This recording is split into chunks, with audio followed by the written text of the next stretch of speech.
নিয়ত করেছিলেন পবিত্র হজ পালনের, তাওয়াফ করবেন মহান আল্লাহর ঘর, আর দু চোখ ভরে দেখবেন শেষ নবীর স্মৃতিপূর্ণ মক্কা মদিনা। কিন্তু বিমানবন্দরে যেতেই বাধে বিপত্তি। শুধুমাত্র নামের কারণে তাকে আটকে দেয় ইমিগ্রেশন কর্মকর্তারা। এমনকি বিমানের পাইলটও তাকে নিতে অস্বীকৃতি জানান। তবে তিনি দৃঢ়ভাবে বিশ্বাসী, মহান আল্লাহ নিশ্চয়ই তার খাস নিয়ত কবুল করবেন। কিন্তু তাকে ছাড়াই উড়াল দেয় ফ্লাইট। অবশ্য মক্কায় অবতরণ করতে পারেনি বিমানটি, ফিরতে হয় যান্ত্রিক ত্রুটির কারণে। মেরামতের পর আবারও উড়াল দেয় বিমান, কিন্তু আবারও দেখা দেয় সমস্যা। বাধ্য হয়ে দ্বিতীয়বারের মতো ফিরে আসে ওই উড়োজাহাজ। তবে এবার পাইলট ঘোষণা দেন, ফেলে যাওয়া সেই হজযাত্রীকে ছাড়া তিনি বিমানই ছাড়বেন না। শেষ পর্যন্ত ওই ব্যক্তিকে নিয়ে নিরাপদে সৌদি আরব পৌঁছায় সেই ফ্লাইট।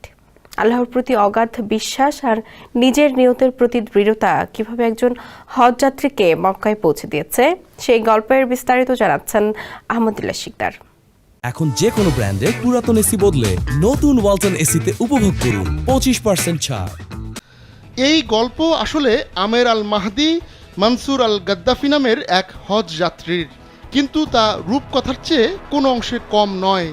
মহান আল্লাহর প্রতি তার ঈমান ও বিশ্বাস এতটাই দৃঢ় ছিল যে শেষ পর্যন্ত তার বলেই পবিত্র নগরীতে পা রাখতে পেরেছেন তিনি। অথচ লিবিয়ার এই যুবককে শুরুতে নিতেই চাননি বিমানের পাইলট। বিমানবন্দরে গিয়ে নামের কারণে শুরু হয় এই বিপত্তি।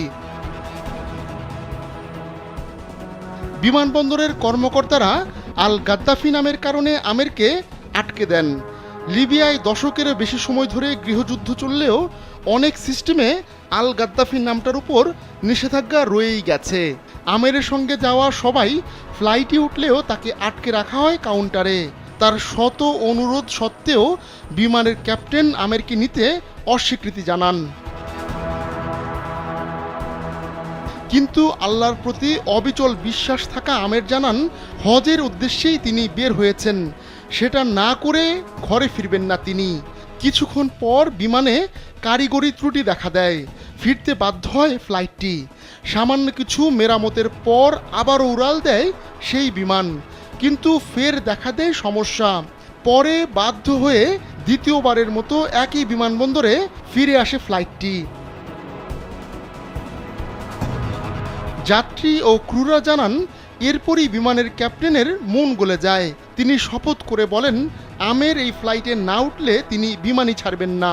শেষ পর্যন্ত আমেরকে নিয়ে সৌদির উদ্দেশ্যে রওনা হয় সেই ফ্লাইট, আর কোনো রকম ঝামেলা ছাড়াই পৌঁছায় দেশটিতে। আমেরের এই গল্প সোশ্যালে ছড়িয়ে পড়তেই অনেকে বলছেন, আল্লাহ তার খাস নিয়ত কবুল করেছেন। আহমদুল্লাহ শিকদার, কালবেলা।